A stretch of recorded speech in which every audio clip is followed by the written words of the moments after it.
Hey, GLP-1 plus sides community.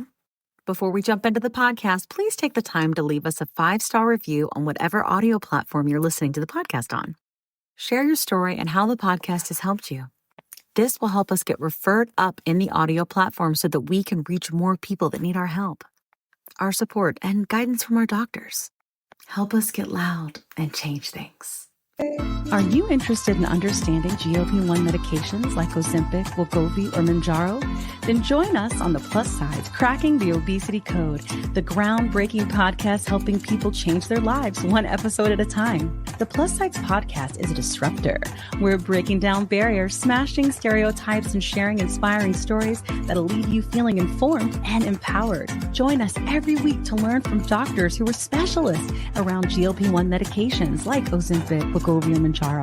They'll provide you with science and facts to validate these incredible stories. But that's not all. We'll also bring you the voices of the GLP-1 Mounjaro TikTok community, real people who face the challenges of obesity-related diseases and disorders and discovered the incredible plus sides of GLP-1 medications. Our episodes are filled with heartwarming stories, laughter, and moments of triumph. You'll connect with our amazing community members who are reclaiming their health and experiencing their fullest lives. Are you ready to embark on a journey of discovery and empowerment? Tune in to the Plus Sides, Cracking the Obesity Code, and together we'll change the narrative around obesity and end the stigma. Subscribe now on YouTube or your favorite podcast platform and join our incredible community. Let's celebrate the plus sides of life together because every story deserves to be heard. Every life deserves to shine, and everyone deserves access to expert knowledge and medication. The Plus Sides Podcast. You're not alone. It's not your fault. Hey everyone, before we dive in, I really want to share something personal with you. About, I want to say like 8 to 10 months ago, after losing 100 pounds on GLP-1s and keeping it off for a long time, I started regaining out of nowhere, and I was terrified. But I also started having hot flashes and bouts of crying and snacky cravings and waking up at 3 a.m. unable to go back to sleep. It turns out I was in perimenopause. So I started hormone replacement therapy, which is also called HRT, through a telehealth called Winona that specializes in this. And it changed everything. And now I'm sleeping better and my hot flashes are all but gone, thank God. And I feel like myself again. And it turns out that you can actually start perimenopause as early as 35. And well, I'm 46 and she's here. HRT has really come a long way and there's just no need to suffer anymore. So if you're like this and you're in the same boat, you can check out buywinona.com and you can use the link in our link tree to save some money. Want the fastest working GLP-1? For half the price, Ro now offers FDA-approved weight loss injections cheaper. With results you can see faster. Lose 15% of your weight with the formula from Eli Lilly that hits not one, but 2 hormones to curb hunger and nausea. Weight loss faster. Confidence higher. Price cheaper. See if you qualify at ro.co/TV. Welcome. This is episode 12 of the Plus Sides podcast. How's everybody doing? Doing great. Good. As you can tell, we do not have Kat with us tonight, but that's because she's in France. And so we have our special guest, Rachel. She is our community special host. We also have a community guest as well as an endocrinologist, Dr. Young, who's going to be with us too. The episode is the spectrum of insulin resistance and endocrine therapy. So we're going to talk a lot about that, as well as hear Dave, a member of our community, his story, our community story. He goes by Man on the Mounjaro. So if you don't follow him on YouTube, please do, but we'll bring him on in a few minutes. But so if this is your first time listening, because maybe this is an episode that you happen to it resonates with you and you haven't heard our show before. My name is Kim and I am on Wegovy. I've taken a couple of these medications over the past year. I've lost 62 pounds. I've been quite a stall lately, but I just broke it. So I'm feeling good about that. I have a lot of, I always say it wrong, comorbidities, but everybody says comorbidities. I don't know. It's one of those that really go with, I would say, obesity. And I have had obesity my whole life, as long as I can remember. And I had an eating disorder at the age of 8. I have not had any issues with binge eating in almost a year now. It's amazing. The medication has completely changed my life and my lifestyle. And I joined this amazing TikTok community, and this podcast came out of that community. And the content is driven by people in our community, as well as doctors that are in our community as well. So that's the gist of what the Plus Sides is about. And that's who I am. So Janine, hey. Hey. For people who are just tuning in, can you give your spiel? Oh, yes. Okay. So my spiel is, if you don't know, I am Janine. I'm on Mounjaro. I'm on TikTok as JT, the Mounjaro flight attendant. The Janine, because the world can only take one of me. So I don't know what would happen if it were two, but I'm currently on Mounjaro. I started my journey in January of 2023.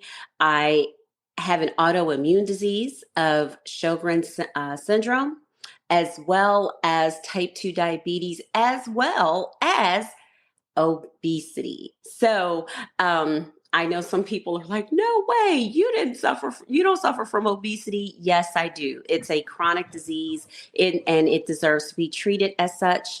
And I found a great community on TikTok, and that's my story, and I'm sticking to it. Love it. Hey, Janine, I just noticed we're wearing similar shirts. Yes.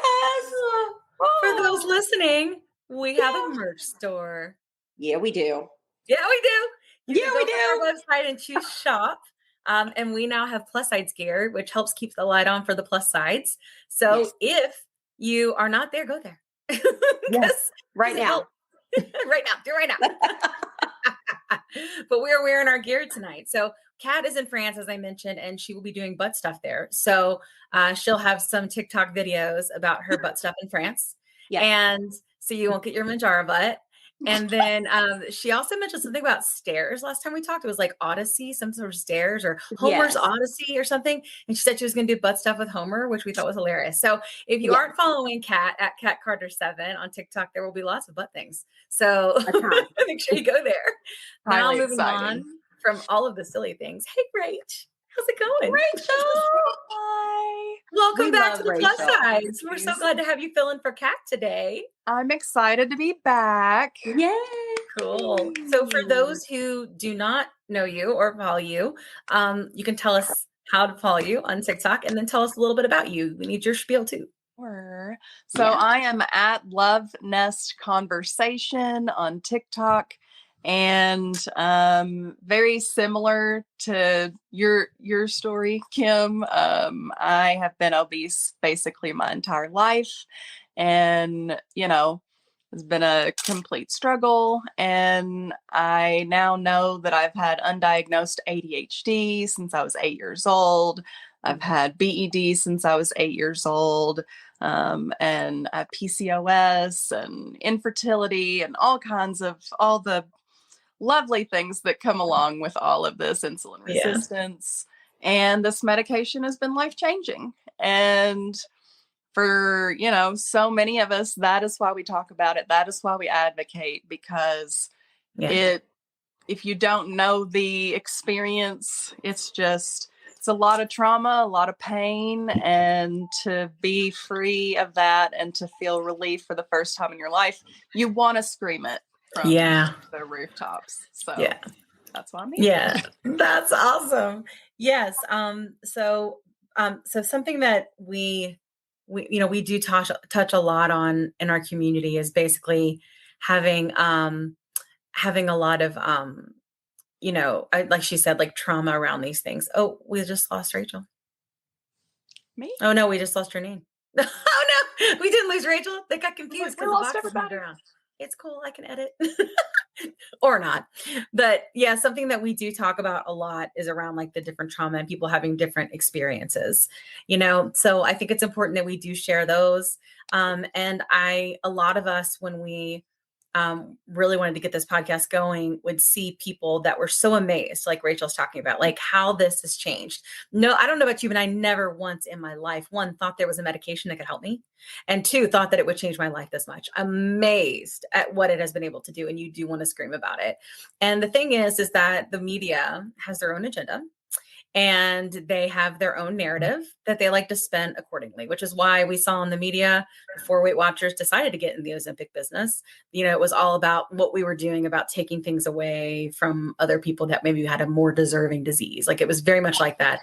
And then once Weight Watchers was like, hey, maybe there's something to this. maybe there is this insulin resistance spectrum and people are on different levels of it and we can help in different ways, and then when they did, now the whole thing has been changed. That said, still to this day, the testimonials are blurred out, cut, all the things. Oh yeah. Whatever, narrative they want to push at the time. So what we do on our show is we allow people to have a moment of explaining their story uncut, so that they can feel like their story, which is very important, and that their life is heard. So without further ado, I will introduce Dave, who is the man on the Mounjaro. Yes. Hi, how are you, Dave? Welcome to the show. Hey, Dave. Hey, ladies. Am I coming in all right? Because my screen is frozen. Yeah, actually, you're a little like your mouth doesn't match your words, but I can hear you really well. So I'm like a really bad film with subtitles. I mean, sure, yeah. Not really bad. Like maybe. It's dubbed okay-ish. Like I wouldn't really be able to notice if you weren't like, hey, look. Okay. Well, as long as it's tolerable on your end. If it's not, I can bump out and bump back in. But I really appreciate you having me on the podcast. This is exciting. I love what you're doing here. I love what you stand for. I love this idea of really what I love the idea of in general is taking the stigma out of the word obesity. I have used it freely in my vernacular with people who I'm describing my channel with. I use it freely on my channel and I use it without shame. It is a chronic condition and it is broken biology.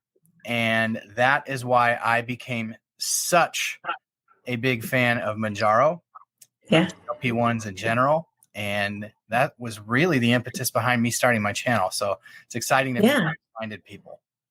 Yes. Well, you have met us. So here we are. We're glad to connect with you. Please feel free to just tell us your story, like in your own words, how things got started, what it's been like for you, all of those things. Because I promise there's someone out there, Dave, and I know you've probably realized this on your channel. There's always one person that's going to go, that sounds like me. And being able to hear that is the difference in them going, I think I'll go talk to my doctor and see if there's something that I can do about this. And then possibly, living, and I mean that in every sense of the word, longer or happier or fuller or healthier, because they're able to hear that. So tell us about you. Absolutely. So I am a 38-year-old guy. I've got 4 kids and I have struggled with obesity since probably about the age of, I want to say 17. Obesity and type 2 diabetes are rampant on both sides of my family.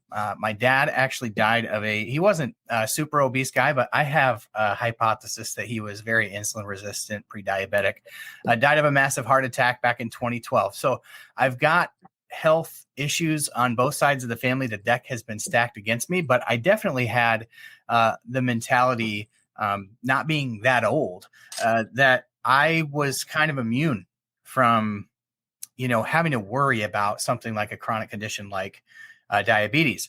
My obesity journey really is interesting because it resonates with a lot of the things that you ladies have talked about on the podcast here. And that is that I really yo-yoed on keto. The first time I really got overweight was late in high school. Right after high school, I went on the Atkins diet. Right. And I had a lot more energy back then. So I was coupling Atkins diet with cardio and I dropped from about 225 all the way down to about 170 pounds. And I got a lot of really positive feedback, especially from family members, because there's just a kind of maybe an unhealthy idea of healthy. What is healthy, and as it relates to somebody's weight in kind of my family. So receiving all that feedback, when I put the weight back on, there was a lot of guilt, a lot of shame, and I went back to the keto diet. And this was really a cycle that repeated itself from the time that I was really 17 years old to the time that I was 37. At 36 years old, I found myself in the doctor's office. I had kidney stones and not feeling good. And when I went in to get the kidney stones looked at, I was running high sugars, and she's like, "Hey, has anybody ever told you you're diabetic?" That ultimately led to a visit with my PCP, going a little bit further, and then got the diagnosis for type 2 diabetes. Now, the interesting thing at that time was that my doctor is a major keto advocate, major keto advocate. And so he's like, if you want to do this without medicine, you have to go on keto. And I said, well, to be honest with you, I've done that my whole life. And in my theory at that time, and really now even, is that if you do keto for that long on and off, it really messes with your metabolism. And I'm talking extremes, like, 10 to 20 carbs a day for 3 months, and then like binging for 6 months. That's really the roller coaster that I was on. And so I tried it. I said, I'll do it because I don't want to go on medication. And that was not my first, option that I wanted to explore. So I did keto for a whole year and started at 319 pounds. And at my year checkup, I was about 10 to 15 pounds lighter, which after a year of keto at that weight, most people would have imagined a pretty dramatic weight loss, including my doctor. The great news was my blood sugars were very well controlled. They were non-diabetic numbers, but I wasn't losing the weight. And I felt like I was at this teetering point where I was able to sustain about a year on keto. That was the longest I'd been able to sustain it. And I feel like I was able to sustain it because of that type 2 diagnosis, right? That's a very serious diagnosis to get at my age, with my children being the age they were. And I'm, replaying all the things with my dad dying younger. And so I was really serious, but I was really, really, really frustrated after that year. So at that point, my doctor said, okay, well, there's like 700-800 people in this program, and 4 or 5 just have not been able to lose weight on keto. And he's like, you have a CGM that I monitor. I know you're doing the plan. Otherwise your blood sugars would be spiking. So he put me on metformin and phentermine to lose some weight, talked to me about bariatric surgery, kind of really throwing up his hands about the whole situation. When I came back a couple months later, because the metformin made me super sick and the phentermine made me feel super bugged out, he said, well, if bariatric surgery isn't an option because of insurance, there are these GLP-1s. And I go, wow. Well, tell me about them. And so I went home and I researched the crap out of them. And to the point where I saw, at least online on YouTube, which is kind of my go-to for information, there was a huge deficit of information there, of good information on GLP-1. So I did a ton of research. I was reading the trials. I was reading about tirzepatide, semaglutide, dulaglutide, liraglutide, all the utides. I was really excited about what I heard about Mounjaro. So I went in shortly thereafter, got my first script for Mounjaro, and that is where my journey began last fall in November. So that kind of takes you to like at least the point that I started on Mounjaro. And Mounjaro has been an absolute game-changing medicine for me in a couple of ways. The first thing that it's giving me, and I always say Mounjaro is a gift, and it's a gift for 2 reasons. The first reason is that as a type 2 diabetic, I'm able to eat normal people food. I'm able to eat normal people portions, and I'm able to feel normal people full. Yeah. So it's given me this sense of feeling normal that type 2 diabetes had taken away from me. Yeah. the other gift is that it's given me pause because of the appetite suppression. Now I could get into, and I've got into on my channel. If you want to follow my journey, I've got a playlist over there, but for sake of time here, my appetite suppression has been up and down with Mounjaro, but on balance, what I just said has been true. I've been able to eat normal people food and normal people portions, feeling normal people full, but I haven't lost weight like maybe many people have. And so I'm down. I started at 312 was my starting weight on Mounjaro. As I sit here today, I'm at 280, but I've been at that 280 for like 3 or 4 months. Yeah. So, is it a set weight for you? I'm just curious because it's one for me. It may be because I dropped down one day to 276 and then it was like, boom, right back up. But the interesting thing for me is I was on 15 by that time. I titrated up really fast because of the shortages and the lower doses. So I moved from 2.5 to 15 in like 4 months. And so it was really fast titrating up. And that was my doctor's goal, was to get me to 15 as a type 2 diabetic. And I was tolerating it well with very little side effects. But in hindsight, I really think there's something to that slower titration period. After a couple months on 15, I started getting really bad migraines, which I started to ultimately, like, ruling things out, attribute it to the Mounjaro. And I ultimately stepped back. And at the end, I went all the way back to 5 milligrams. And I just said, you know what? I'm going to start over. I didn't want to start at 2.5 because it's not therapeutic and I'm diabetic and I didn't want it to be that big of a shock to my system. But I started at 5 milligrams. I did that for a month. In that month, I gained back 8 pounds. So I've now been on 7.5. I'm starting my second month of 7.5 and I'm back down to that 280. And that seems to be where my body likes to be. But I'm incorporating things now that I wasn't before. Like I've doubled my movement in the last 2 months. And I'm wearing a fitness tracker where before I wouldn't even put on my Apple Watch.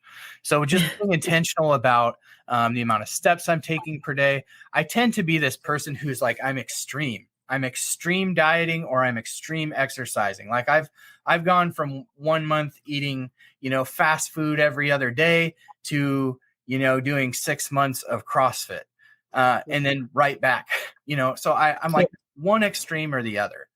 And what I'm trying to let Mounjaro do for me is to not be extreme. Little incremental changes that stack up over time that are sustainable for life. And that's really the huge gift that Mounjaro has been for me.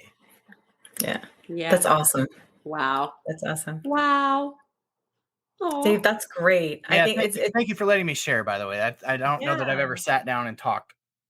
Now you can. Yeah. Yes. So relatable too. So many people have been on the keto cycle off and on and off and on since I was 19, and some people love the combination of keto and these medications too. Absolutely. Like we had Jamie on episode 8, and like that's been a huge thing for him with all the weight he wants to lose. And he swears by it because for him, sugar addiction is something he's identified for him, was something he just couldn't, he couldn't fight on his own. Like he looks at it just like he looks at addiction for anything else, Yeah. And there's no cookie cutter. There's no, this is what works for everybody. Right. Absolutely. Yeah. That's very cool. Well, thank you so much, Dave. We hope that you'll stay with us. But we are going to have on Dr. Young, Dr. Melissa Young, who is an endocrinologist that we all follow on TikTok and we like a lot. I'm going to invite her in with us now. And if you want to stay and be part of the conversation, we would love that. Absolutely. Yes. Absolutely. Right. Yay. Hey, Dr. Young. Hi, Thanks Dr. for being Young. here. I've got to say something because this is my big reveal, because I've been trying to stay incognito on TikTok and not tell anybody my real name or where I am. So this is the first time I'm going public. Oh, yay. And for a lovely cause. Thank you. Hashtag remove the stigma. It's an excellent cause. Yes. Well, we're super glad to have you here. Well, for those people who are not on TikTok and do not follow you and do not know about you because you're all incognito, can you tell us a little bit about you, like your, what you do for a living, for example? As you said, I'm an endocrinologist. I'm in solo private practice, and I'm a TikTok creator. And I initially started with just short educational things about general endocrinology, and then because of a lot of the insurance restrictions, I want to say maybe half of my videos now are also about, as one commenter called it, healthcare slander. So prior authorizations and insurance. Healthcare slander. Healthcare slander. Okay. So for those of us that are not type 2 yet, and hopefully ever, many of us, I would say we would like to understand a little bit about what is the focus of an endocrinologist in terms of your specialty. Yeah. So endocrinology in general is the branch of internal medicine that deals with hormones. And a lot of times when people think of hormones, they think only of estrogen and testosterone, but there are dozens and dozens of different hormones in the body. So we treat disorders, pituitary, thyroid, adrenal, calcium disorders, and we do treat, abnormalities in estrogen and testosterone. And sometimes people don't understand why diabetes and obesity are part of endocrinology for studying hormones, but they are very hormone-based. Insulin is a hormone. And glucagon is a hormone, and and GLP-1 is a hormone that's made by the GI tract. So the general description is that it's the branch of medicine that deals with hormones. But some endocrinologists will be very specific and only treat certain diseases. Most of us do general endocrinology and do some of everything. But because of the number of people who have diabetes and who have obesity, they make up a large proportion of the patients that we see. Yeah. Okay. Yeah. Awesome.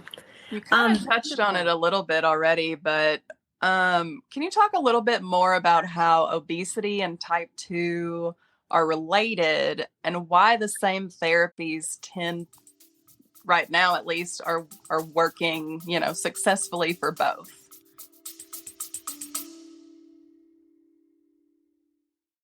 Quick pause here.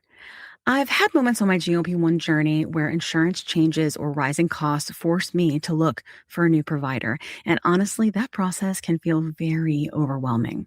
But that's why the Plus Sides podcast has partnered with GLP Winner to give our subscribers a resource to help them make that decision easier. GLP Winner is a comparison platform that lets you explore telehealth providers in all 50 states, whether you're looking for brand name medications or compounded options. You can see pricing up front, read reviews, and get a clear picture of which provider might align best with your needs. Check it out today at glpwinner.com/plus-sides. That's glpwinner.com/plus-sides. Don't forget the Z. Let me tell you a quick story.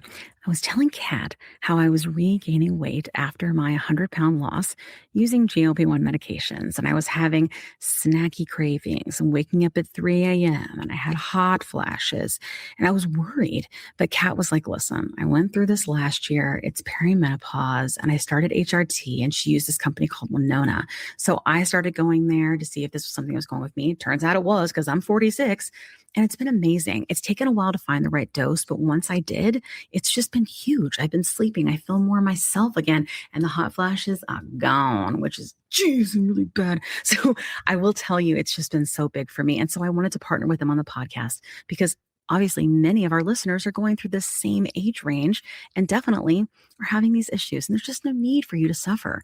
So if you go to the link that's in our link tree, you can click on that and save money. If you go there and you meet all the criteria, and this might be something for you to try. So I just want to make sure you had this great resource because it's just been such a big difference for me and Kat. Again, you can go to the link in our link tree and get what you need.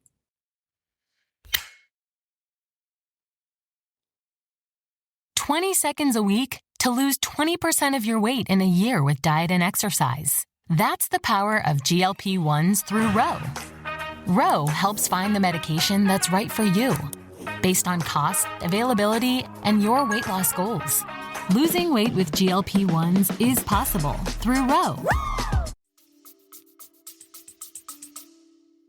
So, there are some people who want to change the name of the disease, obesity, to adiposity-based chronic disease. Because once upon a time, we thought of the fat cells as just being storage for excess calories. But now we understand that these fat cells actually secrete substances in our body that alter the way our body works. And so when people have excess adiposity, when they have diabetes, it keeps our body from using insulin efficiently.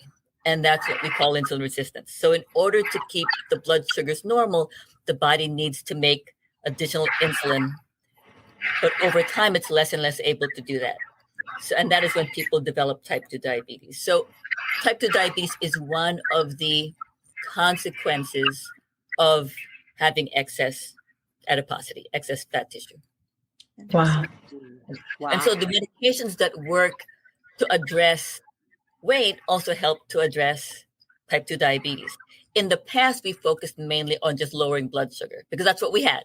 We had medications that made you make more insulin, or we had insulin, or we had medications that helped you to use insulin better. This is it's only in the last several years that we've had tools to help us decrease weight in order to address all those other things. Yeah. Yeah. And how is that all related to like insulin resistance? And what does that really mean for someone?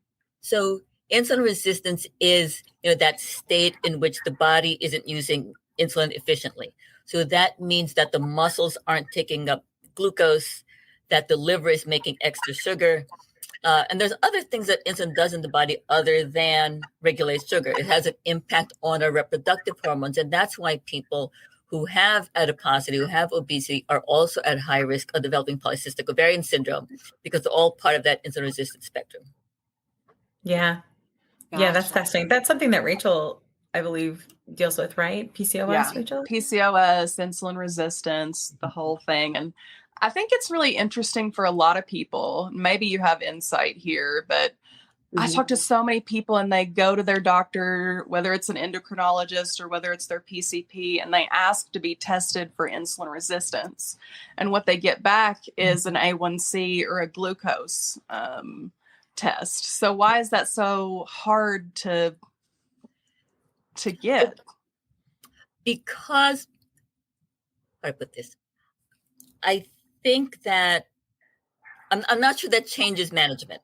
Right? Because if you're looking at someone who has overweight or obesity, whether or not they currently have insulin resistance, I hate to say it doesn't matter, but it kind of doesn't matter because you're still going to treat, right, the overweight and you're still going to treat the obesity, regardless of whether or not the insulin resistance is present now, because the risk of them developing it at some point is there. And so instead of,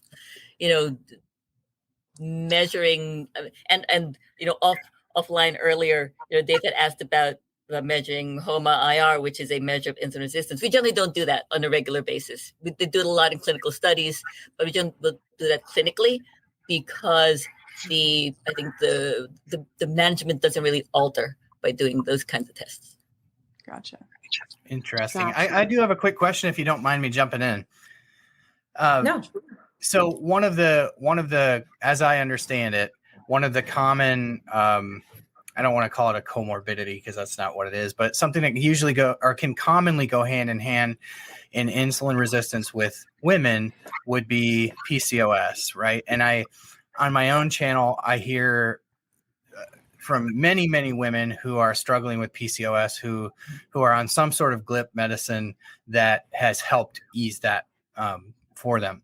I'm curious from the male side of things, are there common, like as it relates to men's sexual health, are there common issues that go along with high insulin resistance as well, like there is PCOS in women? If that question makes sense.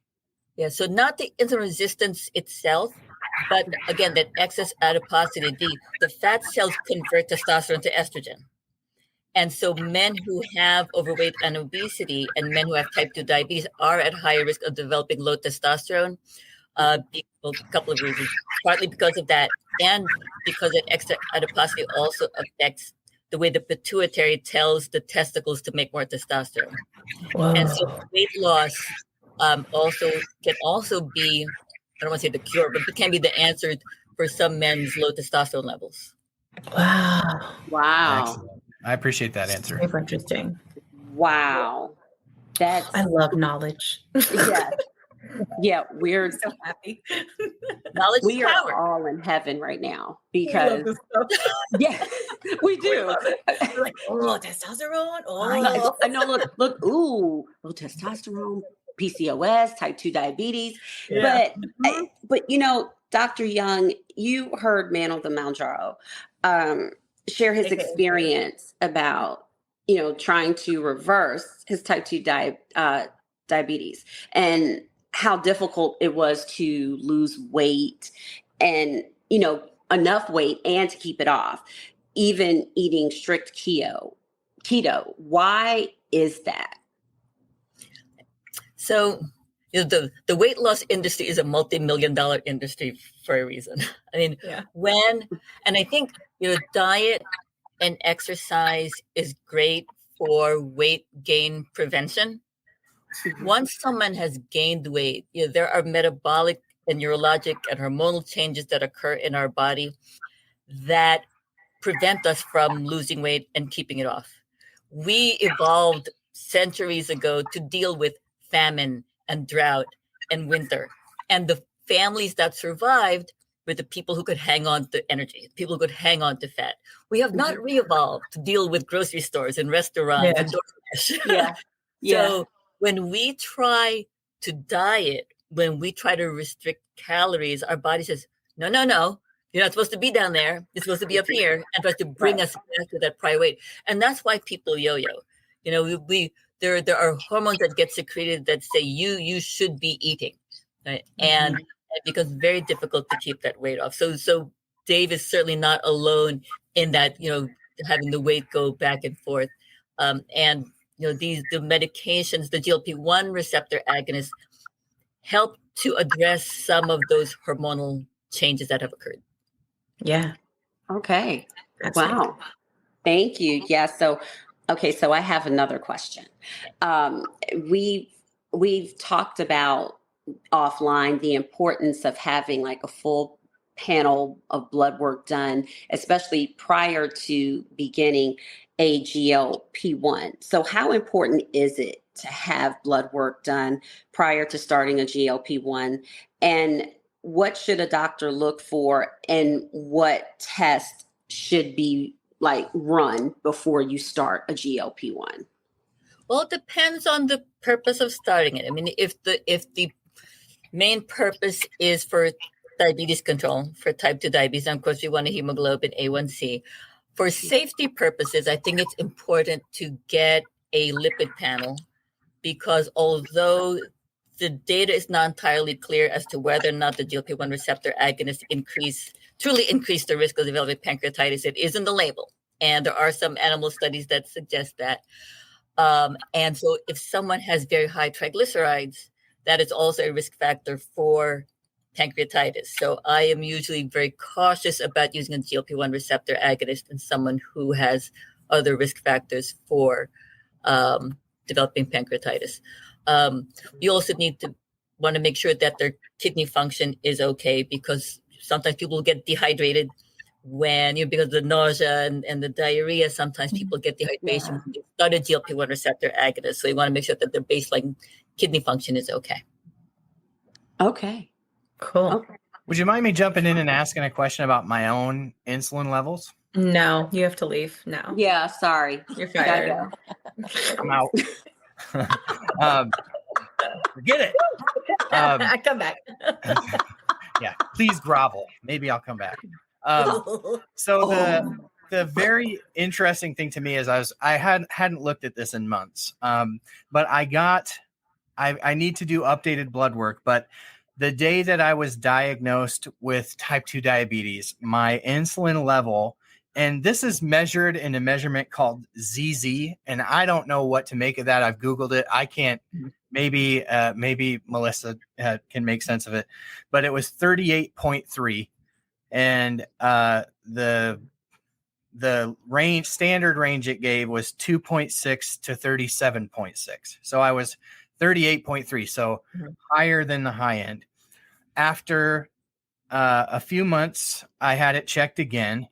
And this was after a few months of very strict keto, and it was 34.8. So still really high, even though I shouldn't have theoretically needed near the amount of insulin over that period of time because I simply wasn't eating carbohydrates. Now I've come to understand, obviously, that the liver I have fatty liver as well. And so it was in hyper mode of producing extra glucose in the blood, but I would have expected to see a bigger dip.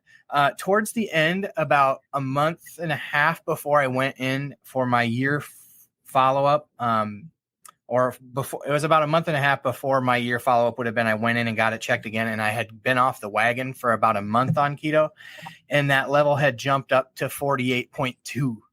Whoa. And so, like, these are super, super high insulin numbers. Ultimately with tirzepatide specifically, it does such a good job bringing the sugars down, and I wear a CGM. Like, after a year, should I expect that to be much lower? I mean, these seem like crazy high insulin numbers to have. So again, I generally don't follow insulin levels because I don't think that really adds much to therapy, but part of it depends on what your glucose is at the same time that the insulin level is drawn. Because remember, your body's going to try to make enough insulin to keep your blood sugars normal. Sure. And remember, Mounjaro makes you make more insulin. Right. The GLP-1 receptor agonist. So it's kind of hard to interpret those tests when you're on medication. That was one of my fears, and I actually asked my doctor about this before I went on. I said, so my insulin level is at 48.2, which is significantly higher than the standard range. And now I'm going to go on a medication that's going to encourage my body to make more insulin. And my concern was, could this not over time really tax your pancreas? Since it only makes you make more insulin when your blood sugars are above the target range, then no. Plus, with the weight loss and your body using insulin more efficiently, eventually over time that should get better. And so, no. And actually, there's some data, not with tirzepatide, but with some of the older GLP-1 receptor agonists. There's actually data that may help to preserve beta cell function. Interesting. Oh wow, that's interesting. Yeah, and then go ahead, Jenny. Oh, no. The only thing I was going to say is just, from a fellow type 2, that thought came through my mind also of, okay, well, this is going to help me produce more insulin where I'm supposed to be. And in my mind, I thought I was supposed to be going down, but it's like you're having to step out on faith. You're like, okay, we're going to see what this can do. And I think all of us have done that to a certain extent because Mounjaro, tirzepatide, has only been out like a year and a month. Mm-hmm. So it's still, new. We still don't have like clinical data on maintenance. And I'm about to go into maintenance. And for lack of a better term, we're just winging it. Remember, though, by the time something gets FDA approved, they've been studying that for years. So it's just because it's been out for a little over a year doesn't mean that that there haven't been people who've been taking it for longer than that, because there's the people who are in the studies. Yeah. Correct. Yes. And then they're still tracking people, aren't they, for like over time? Like, because that's what, at least that's what Semaglutide. That's what the phase 4 trials are for, right? Yeah. And not just type 2 diabetes, but I think you all know, and you heard me say in my intro, I also have an autoimmune disease of Sjogren's syndrome. So why do GLP-1s treat symptoms of autoimmune diseases such as inflammation, and why do they treat them so well? I'm not quite sure which symptoms you're referring to, but again, increased adiposity, the fat cells do produce inflammatory substances. So addressing the excess adiposity can help to address some of the inflammation. Oh. Collected sigh. I just saw a bunch of light bulbs go off, and I know, we're like synchronicity. Telling you, man. I will say though that a lot of people experience less inflammation well before weight loss too. I did. So I think it's very interesting to see where all those studies go and how that all works out and shakes out, because the difference for some people is just super wild. Yeah, it is wild. Like when people are like, I mean, just within a month or 2 months, you see people just go, and it's not fat. Like they just were very inflamed. Like, And I mean, like literally on 2.5, I was on the employee bus one evening and something said, just tap your thigh, the top of your thigh.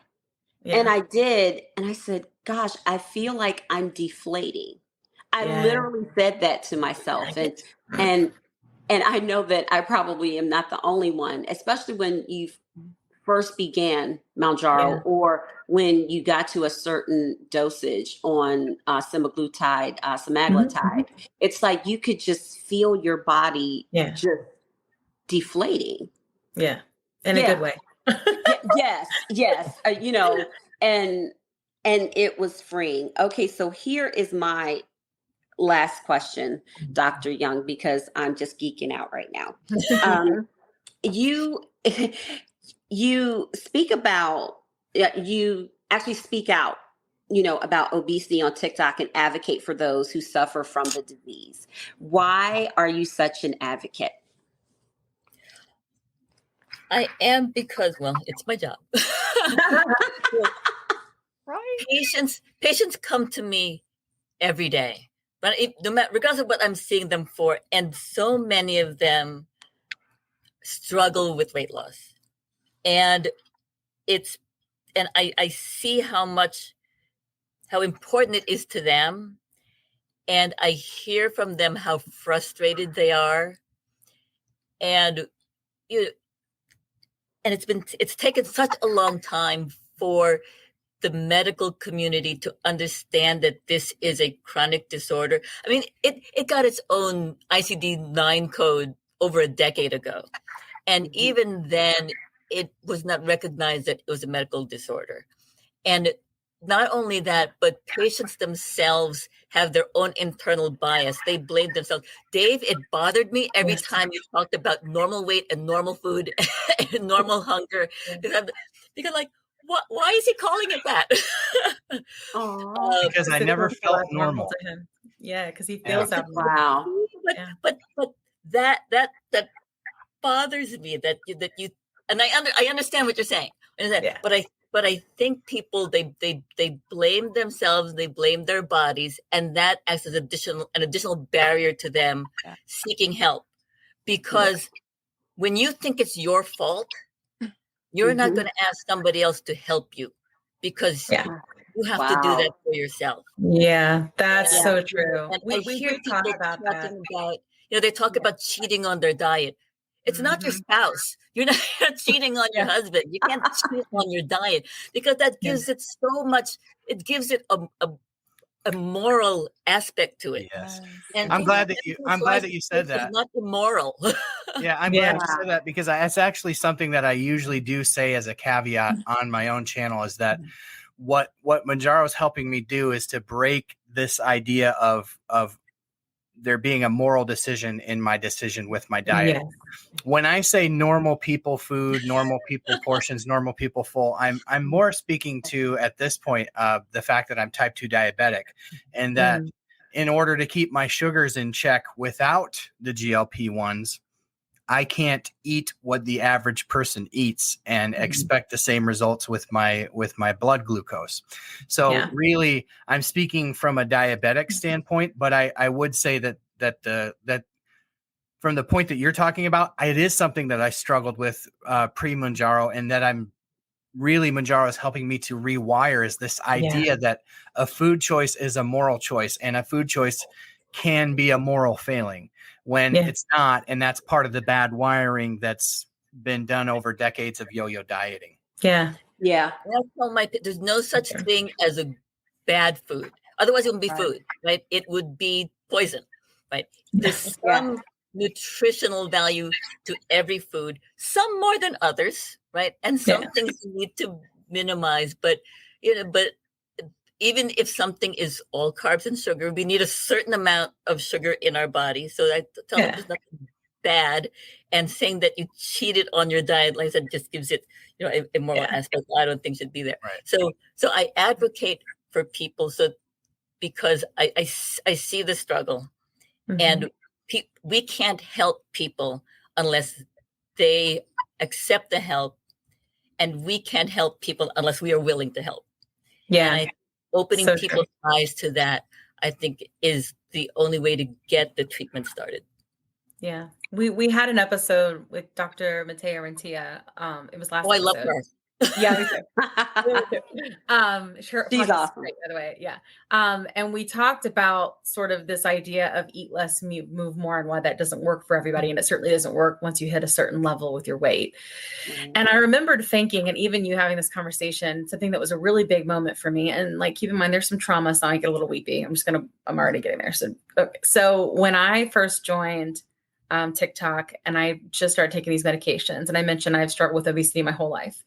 I remember having a moment where I made a poor decision. That's how I put it in my head. I made a bad choice, and I felt, and I've been doing so well because this medication really, really has helped me with food addiction. It has really helped me with a lot of different things.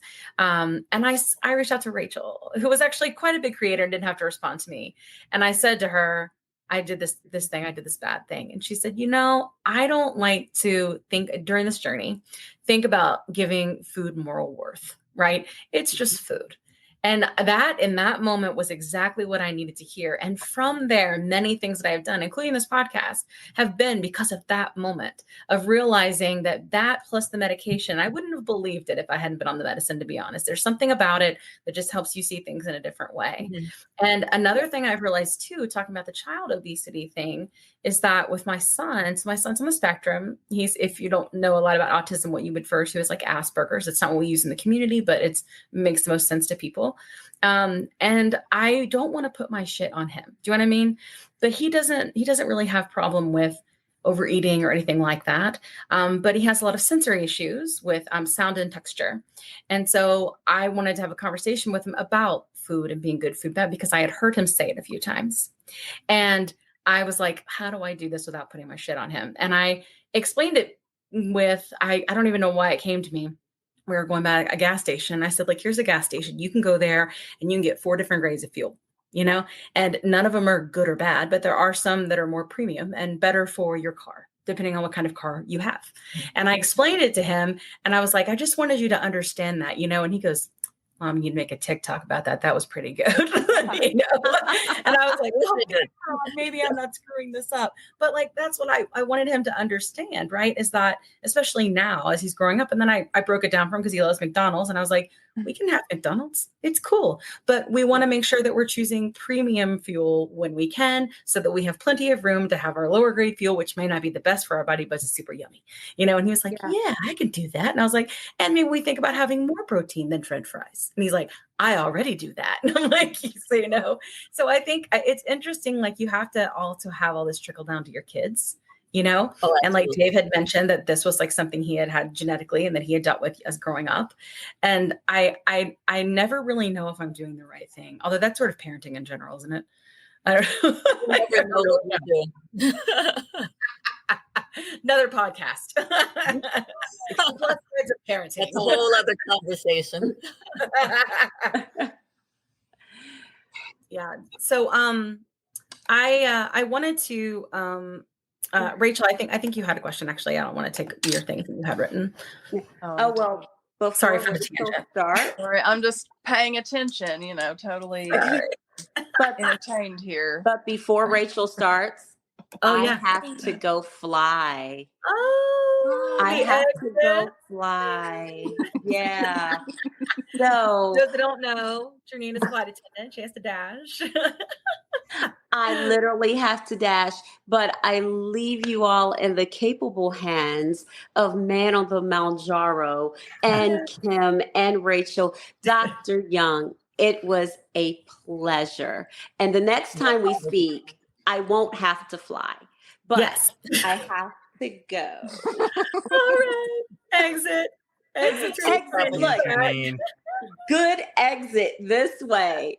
All righty. Fly See safe. you all. Dave, I hit the button too soon. Bye, Journey. That was an accident. Love you. Anyway, so it's really kind of everybody here has day jobs, so it's super nice. Or in Journey's case, night job. So it's nice that she was able to give us time. But Rachel, I think you had some questions. Sorry. Yes. So we're trying to change within our community, and we're just trying to be loud, honestly. So, even this podcast is really about taking back our testimonials, but we know that there's a ton of obesity bias, ignorance, and hate. We all kind of encounter it daily. So you have spoken about this a lot in your TikToks, as of we. So we'd love to hear your perspective on that subject. So, like you said, there's a lot of bias, and people are treated differently at work, in social situations, and even in healthcare settings because of their weight. It's looked at as a personal shortcoming. It's looked at as a matter of lack of willpower. And it is very difficult and to be honest, for a long time, that's what we all knew, right? We thought that was correct, right? Yes. And it is only recently being, the idea is being propagated more that that's not what it is. That, like I said, it is a chronic medical illness, which has basis and it's very complex, has basis in genetics. It can be affected by other medical conditions. And then again, once somebody has overweight or obesity, there are so many changes that have occurred in the body that keeps someone from managing it with just, as you said, calories in, calories out. But people still see it as, calories in, calories out. And people say, well, why do you need medication? Why can't you just exercise? Eat less, do more, as they say. Yep. But as I said earlier, that is ineffective. People can do it for a little while, but it is not sustainable. I mean, the study after study shows that people who are successful at losing weight very often find that that's temporary, and they regain the weight and often additional to that. And until we recognize it as a chronic medical illness, people won't be able to get the care that they need. I think too, that's a big part of like the blame and the shame and the, I've hated myself since I was 8 years old because I couldn't control the size of my body. And society and everything around me told me it was my fault, And so I feel like until that narrative changes, until society, and I'm kind of like, I don't have patience for it anymore. So it's time to just call it what it is. And if you want to tell me that my disease of obesity is not real or does not deserve treatment, then honestly, it's an ableist talking point and it's not acceptable anymore. And it has to be like, no more. My new thing is whenever someone says that, when someone says that eat less, move more, or anything like that, I say, listen, science has surpassed the statements that you are making. The world is not flat. Go read.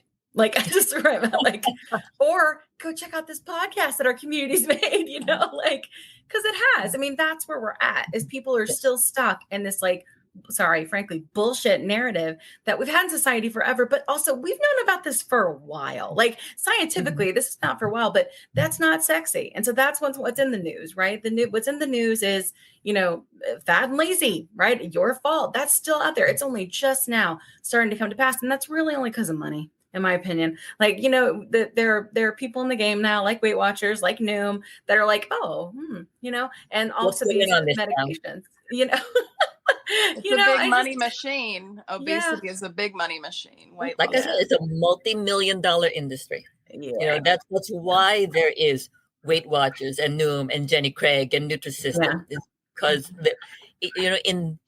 before we had these medications, people would go from one to the other, or they would do Weight Watchers for a while and then they'd stop they'd have to go back. I'm a repeat offender. Problem doesn't go away.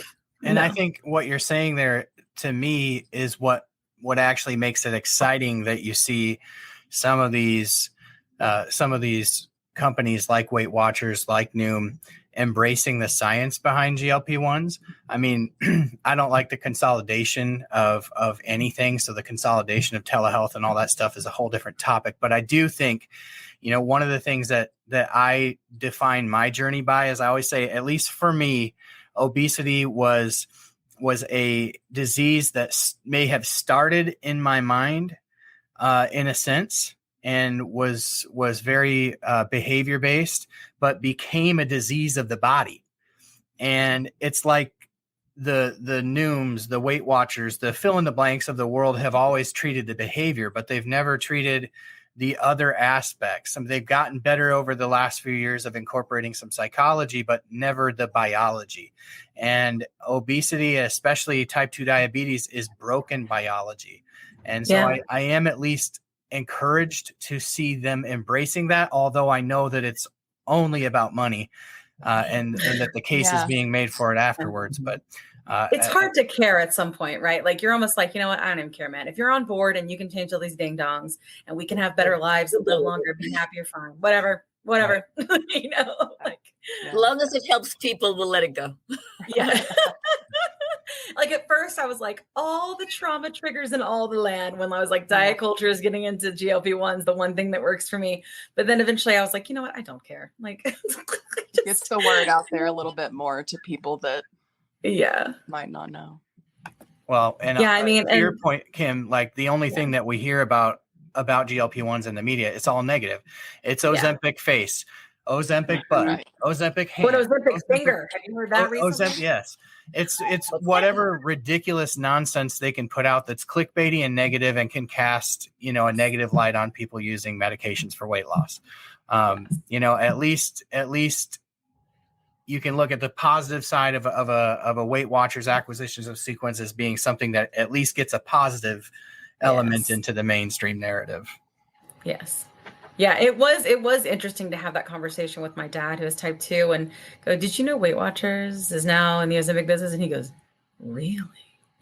Because my dad's type 2 and he is very much conservative in the way of thinking of, no, this is a diabetic medicine. I'm like, no, it's not. But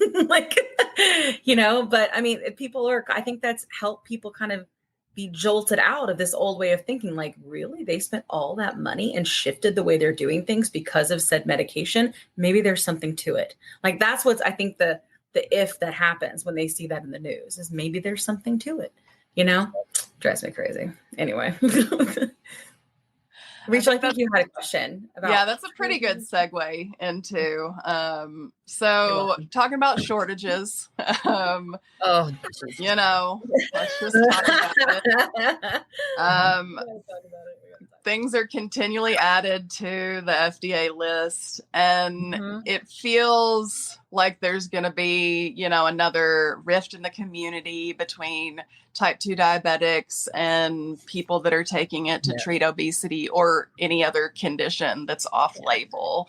So I think that, it's important for us to all talk about it, and so just curious what your thoughts are. I think the anger and frustration is misplaced. Yes. I don't think that people who have type 2 diabetes should be angry at the people who have obesity but don't yet have type 2 diabetes, their anger should be with the manufacturer. I'm sorry, Novo North's going to hate me, but their anger should be with the manufacturer, because first of all, if they had not given it 2 different names, all right. If we had said, okay, we have semaglutide, this is the brand name, it is FDA approved for obesity and for type 2 diabetes, there'd be no fight. It's the same. Since you were cursing, I'm going to curse. It's the same goddamn medicine. Yeah. No, so there should be no fight over whose medicine it is, because it's the same medicine. They just stuck different labels on it. They put it in 2 different pens, but it is the same thing. And by people with type 2 diabetes saying it's theirs, it minimizes the disease that obesity is. Yes. Right? Because even if you don't have type 2 diabetes, but you have obesity, there are other medical consequences to that. Right? I mean, it increases the risk of arthritis, restrictive lung disease, PCOS, hypertension, hyperlipidemia. And don't those things deserve treatment also? Yeah. It just makes no sense for them to. If there hadn't been a shortage, nobody would care. Right? Yeah. Even if we're using it off-label. I mean, because we use Wellbutrin, bupropion, for weight loss also. Yeah. Nobody cares. Or metformin. Right. Yeah. Or metformin. There is no medication FDA approved for PCOS. There's none. Yeah. We use metformin. Nobody cares. We use birth control pills. Nobody cares, because there is no shortage. The only reason people got mad was because Novo Nordisk didn't make enough drug. Yep. Yes. And now Mounjaro. Passionate about it because it drives me crazy. It drives us crazy too. We're glad we're here. And it seems like I even heard that one of their main problems was the auto injector. My question is, why wouldn't they just offer it in a vial? Just offer it in a vial. If people want the auto injector, fine. But I think my problem with the vial is that the accuracy with the dose is an issue, and my concern is that some people may titrate faster than they should. I already have some people doing that with the pen. They're on the 0.5 of the Ozempic. They'll dial to 0.5, then they'll dial again. Yeah. And it can be an issue. But I think that's. But they could have had it in the same pen as the Ozempic and not switch to the single dose of Wegovy, because the other problem with the single dose is that if you do need to back up a little bit on your dose or whatever, that you can't do that with a single dose pen. Yeah, well, it's so much more plastic. Not that too about that, but the environment. Like you need more of the pens to make it happen. Yes. Yeah, it's stupid. I like the Ozempic pen because I've done, I've tried all the things in the land, and the Ozempic pen, I like that because when I did go up to 2 milligrams on Ozempic, it was way too much for me. I could only get like 800 calories a day. And I called my doctor. I'm like, I don't know what to do. And she's like, we're going down. And so we went down because we had Ozempic and that was what was approved. We did 1.7. So we did the titrate right down to 1.7 because that matches the Wegovy dose, right? And that worked great. And then I did that and then eventually went to the 2. And then now I'm 2.4 of Wegovy. But, I had to go as my body was ready, right? Not just because, there's more weight loss at the higher dose. You know what I mean? But yeah, I do wish that they would get their shit together and just be one pen, because I feel like it would be better for the environment. They might actually fix the manufacturer's stupid issue, Yeah. My 2 cents, at least for the Mounjaro, is that I think that Eli Lilly is going to keep Mounjaro. They currently have, what's that?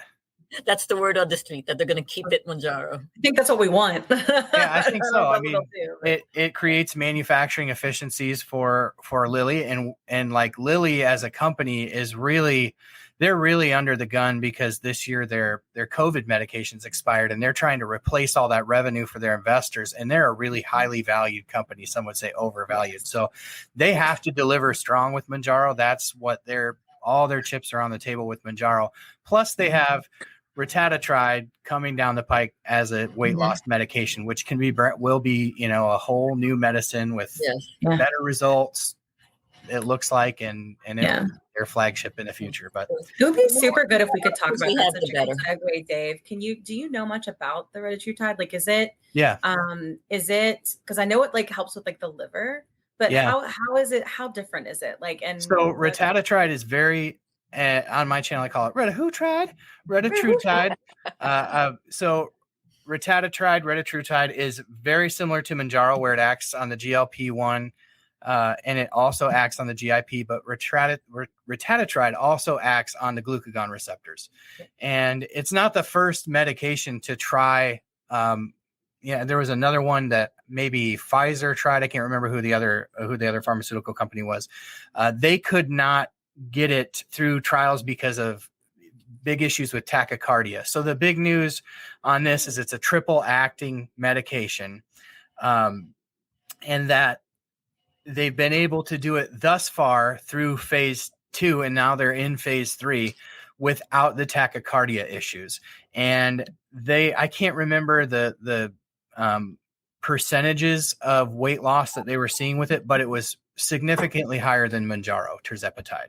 So, and that is on track for approval probably about a year, I would guess, after Mounjaro is approved for weight loss. And is that specifically for type 2, or are they trying to target? I believe that it's at a minimum. It's for obesity, the obesity indication, because ironically enough, what I heard, and it may be for type 2 diabetes too, they are doing type 2 diabetes testing, but what they are finding so far is that tirzepatide is actually superior to retatrutide in glucose control, where retatrutide is superior in weight loss. And I don't know why. I don't know enough about this stuff to hazard a guess why, but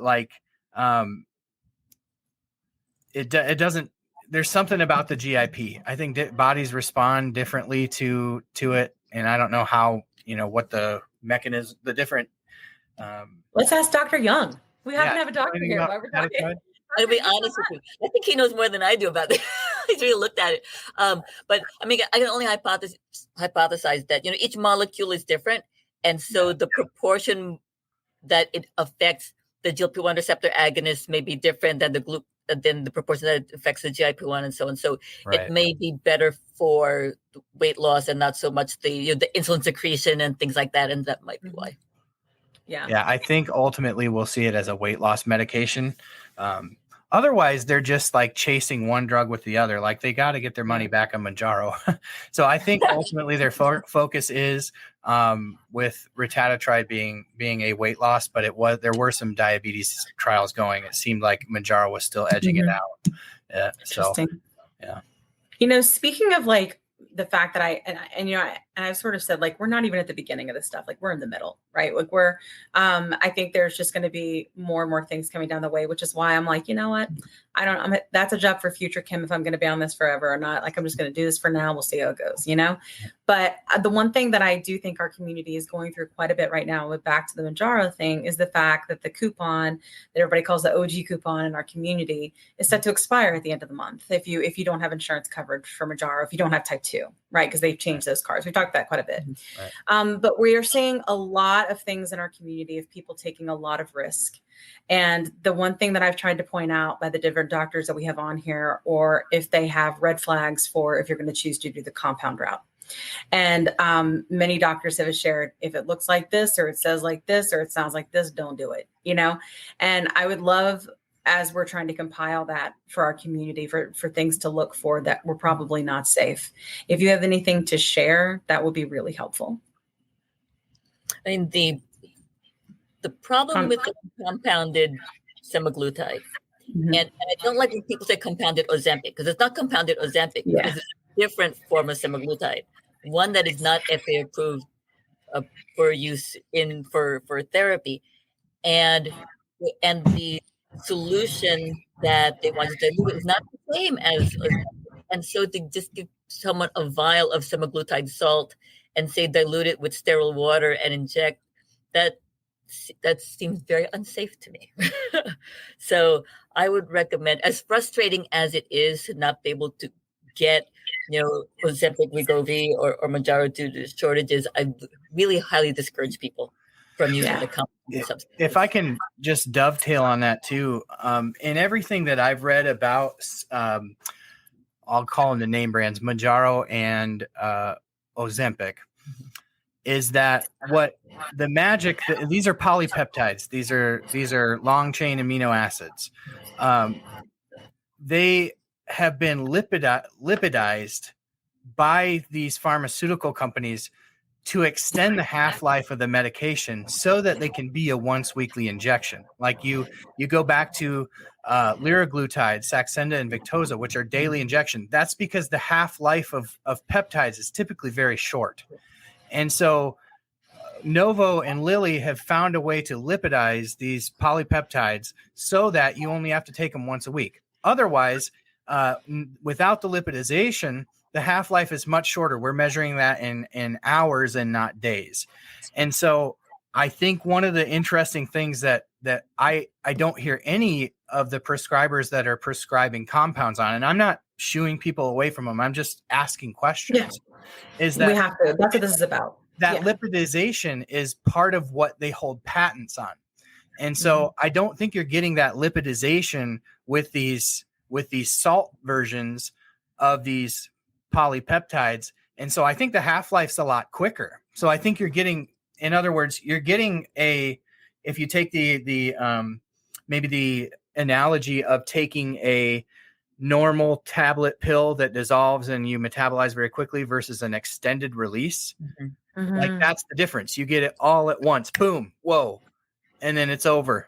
Where with the extended release, you get it like a more even output of the medication. I don't think people are getting that with the compounds. And so I'm not sure the dosing is correct.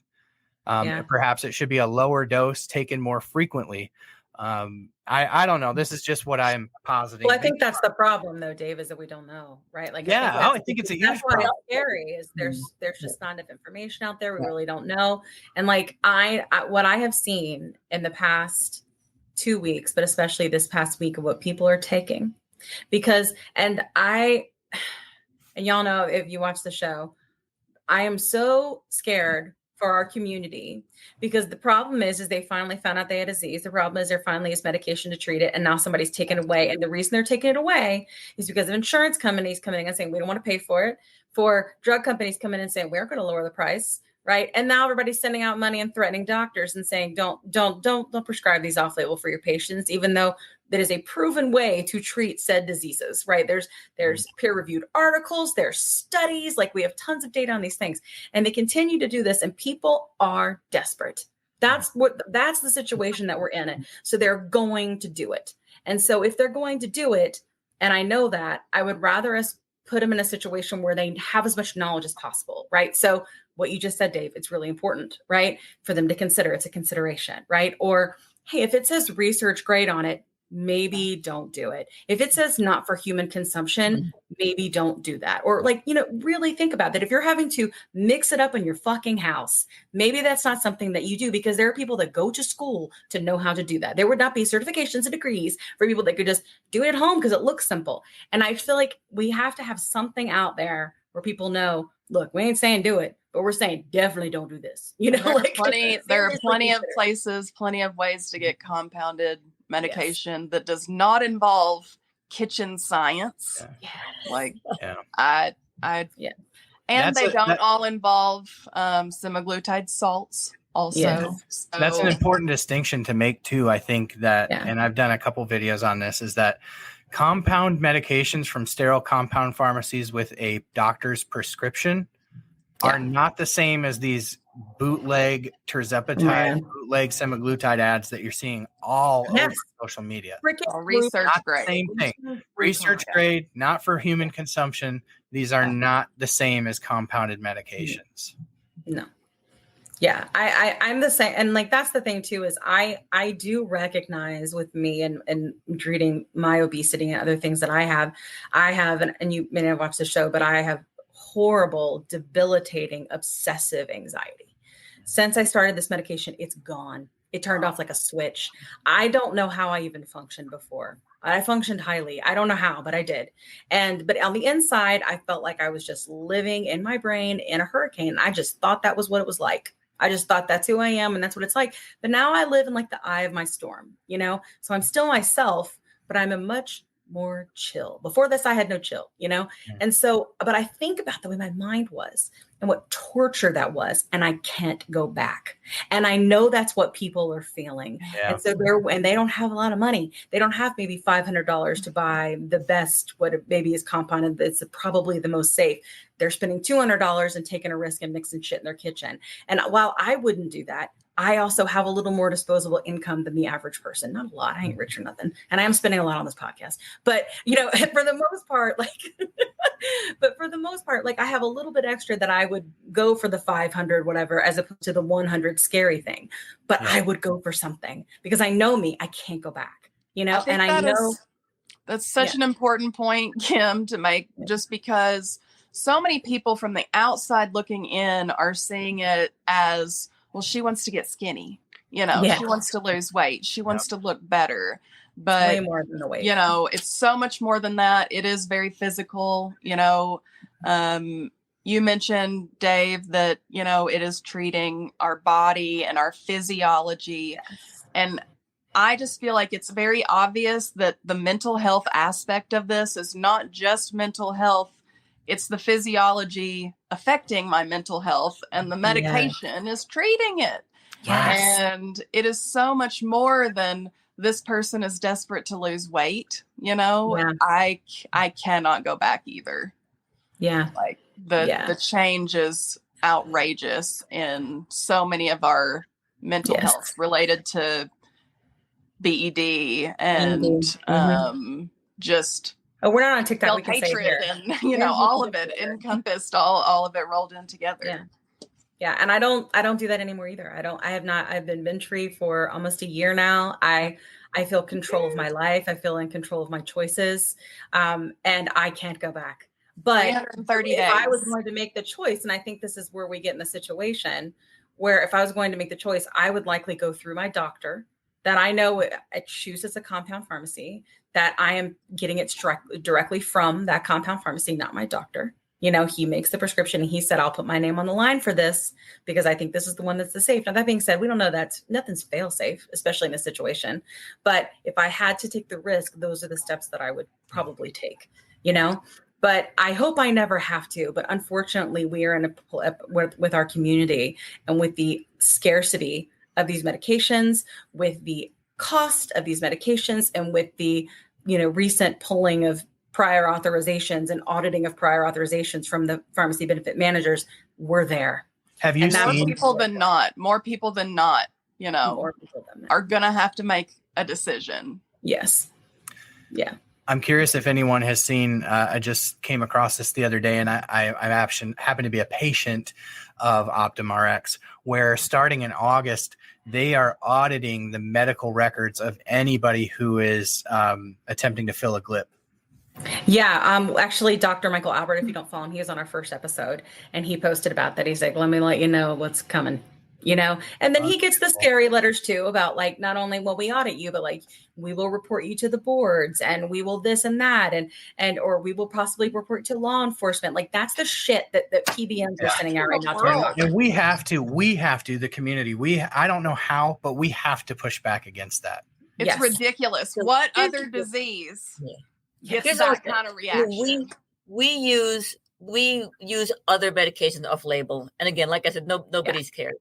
Now, the only thing I'll say, if somebody lied on a prior authorization, that's a problem, right? Yes, lying, of course. Diabetes when they don't, that's a problem. If you said that I want them on it for obesity, then that should be okay. That shouldn't be a problem because, like I said, we use things off label all the time, and that is not a punishable offense. But and not illegal. Lying in a medical record, that's a punishable offense. Right. Sure. Well, and then we did have someone on our last show too, who her doctor, because she was young and because she, you know, I don't even want to say fit because she was very fit, like lots of fitness. She exercised a lot, you know, those kinds of things. But she had was this like a 6.7 her A1C is, but her doctor was like, I don't want to give you that diagnosis because it will affect things for you for insurance in the future. But it was the difference in her getting her medication or not. For Mounjaro, for her getting her prior authorization because she had, you know, a 6.7. So, you know, it's like stuff like that. Sometimes you have to say it, like, you know, right. And that would have been a pre-ACA. That would have been a big deal to send somebody off with a chronic diagnosis. Post ACA, I don't see what the big deal is. Right. Yeah. If anything, it helps her get things that she needs. Yeah. Yeah. But it took a different doctor that was a specialist, as opposed to a general, which how can they know everything? They're general. Like, I mean, you can't, that's why we have specialists, right? Primary care doctors, they need to know too much about too many things. And medicine has grown so much in the last few decades that they just can't. Yes. No, there's no way. And like, that's something Dr. Mateo and Tia mentioned is like, they're not going to know about this, like she calls it, I think, like fact-based science or fact-based medicine or something like that. Something about like database, fact-based medicine. And because she's like, but I know about the studies and the things and the examples and this, and therefore, because I know that, because that's my focus, I can then make changes accordingly. Or when my patient comes in and says blank, blank, and blank, I can then apply that knowledge that I have. But there's no way that a general doctor can do that. They don't have the time, I mean, some of them can, I don't know, but for the most part, it seems like it's very, very difficult for them to know all the things. That's why we have specialists. Mm-hmm. I used to hate that we had specialists, but I'm glad that we do. All right. Well, I feel like I've gone through a lot of the questions. Is there anything I know, Dave, you're our special guest. So if you have any more questions, and of course, Dr. Young, if there's anything you wanted to share. I don't think that I have any other questions. I have lots and lots and lots of thoughts and questions that I would love to sit down and wrap with an endocrinologist about. I think that one of the big things I'm interested to see in these studies over time on these GLP-1 RAs is just how the weight loss corresponds to insulin sensitivity specifically. I'm not talking about just type 2 diabetes, but I'm talking about like there's a spectrum within type 2 diabetes. There's a spectrum within insulin resistance that is significant. And I really think that there's a lot of people who get frustrated that are engaged in social media, engaged in this community, and they look at it and they go, well, I haven't lost, I've lost 10 pounds in 3 months, and this person's lost 125 in 3 months. And they start to get into this comparison game where I think it would be helpful for people to be able to drill down and understand what it is about their biology that makes it so, because I think they get back into that trap of they failed morally somehow along the way. Yeah. And so I'll be interested to see how that all shakes out. Yeah. I mean, people really need to stop comparing themselves to other people because everybody's body is different. Your genes are different. Your depending on how old you were when you started on your journey and when you started attempting to lose weight, all of those will have an impact. What other medical conditions you have. And so, and not everybody responds to the same medication the same way. I mean, I've had people who tolerate titrating up on Mounjaro quickly and they do great. I have some people, they get the 2 doses of 2.5, they're out. They can't take it. And some people wanted to go on Mounjaro because they heard how wonderful it was, and then they felt like they didn't do well and they switched to Ozempic and did better with that. I have people who did it the other way around. So everybody's response to medications, to certain foods, to physical activity is different. And and when people compare themselves, I have patients all the time complain, my husband and I started the same diet. It's not fair. He lost more weight. I'm like, no, it's not fair. But that's life. I mean, and you can't compare yourself to him. Yes, totally. I definitely can't. My husband loses weight way faster than me. It pisses me off. But you're right. Like I can't compare. And that's one thing I have like this. I have these, I swear to God, my brain just fires different on this medicine, or fires like it should, if you will. I don't know, on all cylinders or something. I don't know. Don't say normal. But I didn't. I said on all cylinders. Like it should. Whatever should equals, right? But like, I had this moment where I was like, why do we look at bodies as one size fits all? We know that is not a thing. Why do we even have it? It doesn't that isn't even real for anything. We don't look for, how can we apply one size fits all to something as complicated as one, a body, and two, a body with obesity, which is one of the most complicated diseases we've learned about recently. And so it's like, I just don't even, so you telling somebody to eat less and move more, and that will solve all of their problems is just asinine. Like it makes no sense, because that would make the assumption that everybody is the same, and it just worked. Nobody would be obese. Nobody would have obesity. 40% of America would not be obese. Because I don't think there's a single person with obesity who hasn't tried to lose weight. Yes. And you certainly don't ask times. for a medication without having tried at some point and gotten to the point where you decide, I just need pharmacologic help. Yes. So if eat less, move more work, we wouldn't need medications, right? Because we don't just be able to do it. At all. Wouldn't even all, because we'd never become type 2 and we'd never, we'd never have PCOS and, like just absolutely ridiculous. When people say that that's all you have to do, I'm like, no, you don't know. The earth is not flat. Go read. All right. Well, I know we've taken lots of everybody's time. And so I'm so thankful that everybody stayed. And even though Janine had to exit stage right, I'm super glad that she was able to join us as well. And thank you so much to Rachel for being our special guest host today and filling in for Kat while she's doing butt stuff. On what was the stairs? She's in France and the stairs are called Homer's Odyssey or something. So she's doing butt stuff with Homer, she said. So, I think that's what, I don't know. Crazy. Anyway. All right. Well, I will thank you two for coming. I'll go ahead and exit you out. I know it seems a little weird, but just know I'm loving you while I'm doing it.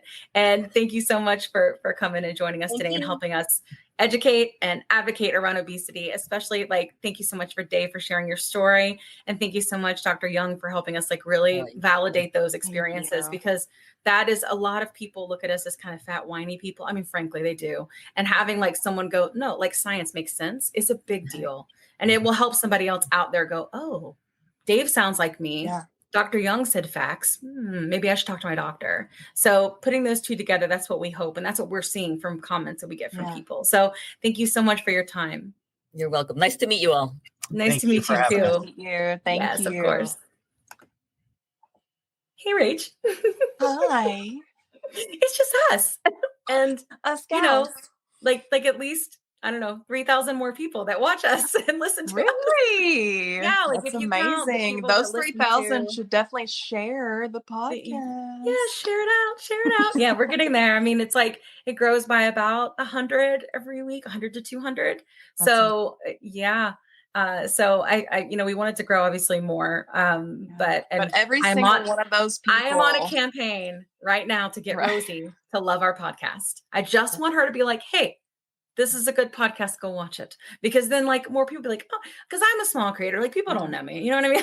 So, it's about having other people share on their networks and other people realize that this is a good place to learn and a safe place to be. Yeah. And especially those of us that know what this feels like.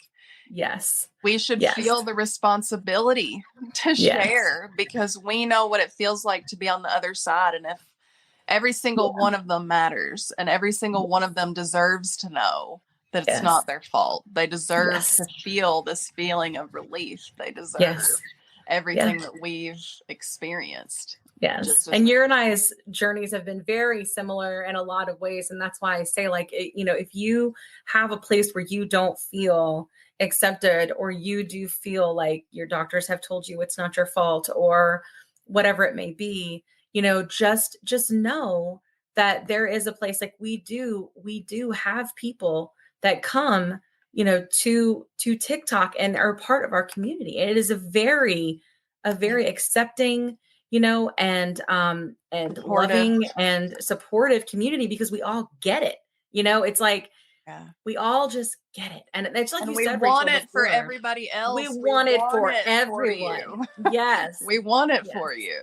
But we're not going to come at you. We're not like that there. It is for sure and we share knowledge freely. We don't gate things. Well, maybe some people do. We don't, and so come there and just know, you do have a place, you have a hub. You can come to the plus sides. You can come to, myself, Rachel, anybody that's been on the show on TikTok and follow us. And we're always there. So I don't know about you, but it's been a tremendous amount of healing for me, the community. And just moments like that, where you and I had, and you were like, well, there's actually no good for, and that's where it's trickled out, Rachel, that listen, you and I had a conversation with me in the midst of all my stuff. Right. And you said that to me. And even though if you think about that logically, sure, people think about that, but in that moment I heard it. And now I have a podcast about obesity when I never even did lives before.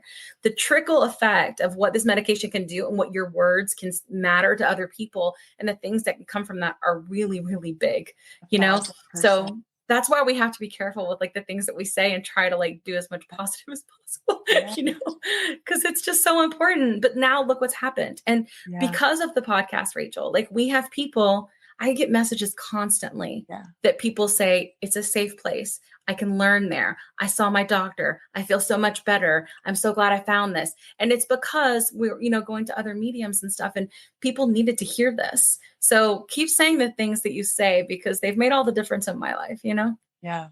Yeah. I mean, everybody deserves it. Yes, I do. Yeah. You deserve to have your disease treated. Go see your doctor, you know? Yeah. It's hard though. For yourself. You have to. For yourself. Yeah. I did say recently I went to my I was going to try to figure out what's going with the celiac stuff. So I went to him and I was like talking to him about like the tests and the things that come out. And he goes, well, you know, sure. Like, you know, cause you have to push your doctors sometime to do blank, blank, and blank. And I went, push. Because I was like, that's why I'm here, said specialist. Like, that's why we're here talking about right. You know? And like, it was super awkward, but like, he kind of smiled and we went, and guess what? He's doing the extra things that need to be done, you know? So you do have to have, and sometimes to be able to in my experience so far, to be able to feel comfortable advocating for yourself, you need as much knowledge as possible, you know, and not just based on your blood work, but based on your life, because you know your body best, you know, and if you can come to the plus sides and go to TikTok and whatever and learn, at least you have something to go to the doctor with. They don't know everything, you know, and they certainly don't know you. So, you know, definitely go with like your arsenal full of like all the information. And we hope that you've been able to get that here with us tonight. And then all of the other, 10 episodes before this or 11 episodes before this. So thank you so much. We usually do classic sign-offs, but I feel like you and I have the same one, which is you're not alone. And you're not alone. And it's not your fault. Yes. Thanks so much, everybody. We will see you next week. Bye. Let me tell you a quick story. I was telling Kat how I was regaining weight after my 100-pound loss using GLP-1 medications, and I was having snacky cravings and waking up at 3 a.m. and I had hot flashes, and I was worried. But Kat was like, listen, I went through this last year. It's perimenopause, and I started HRT, and she used this company called Winona. So I started going there to see if this was something that was going with me. Turns out it was, because I'm 46. And it's been amazing. It's taken a while to find the right dose, but once I did, it's just been huge. I've been sleeping. I feel more myself again. And the hot flashes are gone, which is, geez, really bad. So I will tell you, it's just been so big for me. And so I wanted to partner with them on the podcast because obviously many of our listeners are going through this same age range and definitely are having these issues. And there's just no need for you to suffer. So if you go to the link that's in our link tree, you can click on that and save money. If you go there and you meet all the criteria, and this might be something for you to try. So I just want to make sure you had this great resource because it's just been such a big difference for me and Kat. Again, you can go to the link in our link tree and get what you need. Today's episode is brought to you by Ro, a telehealth platform that's changing the game of GLP-1 access. What sets Ro apart? Ro understands the challenges of navigating insurance hurdles and the skyrocketing prices of GLP-1 medications. That's why they specialize in getting insurance approvals for GLP-1s. And if insurance is a barrier, they go a step further by prescribing brand name zepbound vials for prices close to those of compound GLP-1s. With Ro, you're not just getting a prescription, you're getting a partner in your journey that's helping you access affordable treatment and guiding you every step of the way. Whether it's insurance approvals or cost-effective alternatives, Ro is here to make sure that you get the medication you need. Visit ro.co/plussides with a Z today to see how they can help you take control of your weight management journey with affordable, accessible care. That's ro.co/plussides with a Z, making healthcare work for you. Check out the link in our show notes for more details. Are you interested in understanding GLP-1 medications like Ozempic, Wegovy, or Mounjaro? Then join us on the Plus Sides, Cracking the Obesity Code, the groundbreaking podcast helping people change their lives one episode at a time. The Plus Sides Podcast is a disruptor. We're breaking down barriers, smashing stereotypes, and sharing inspiring stories that'll leave you feeling informed and empowered. Join us every week to learn from doctors who are specialists around GLP-1 medications like Ozempic, Wegovy, and Mounjaro. They'll provide you with science and facts to validate these incredible stories. But that's not all. We'll also bring you the voices of the GLP-1 Mounjaro TikTok community, real people who face the challenges of obesity-related diseases and disorders and discovered the incredible plus sides of GLP-1 medications. Our episodes are filled with heartwarming stories, laughter, and moments of triumph. You'll connect with our amazing community members who are reclaiming their health and experiencing their fullest lives. Are you ready to embark on a journey of discovery and empowerment? Tune in to The Plus Sides, Cracking the Obesity Code, and together we'll change the narrative around obesity and end the stigma. Subscribe now on YouTube or your favorite podcast platform and join our incredible community. Let's celebrate the plus sides of life together, because every story deserves to be heard. Every life deserves to shine, and everyone deserves access to expert knowledge and medication. The Plus Sides Podcast. You're not alone. It's not your fault.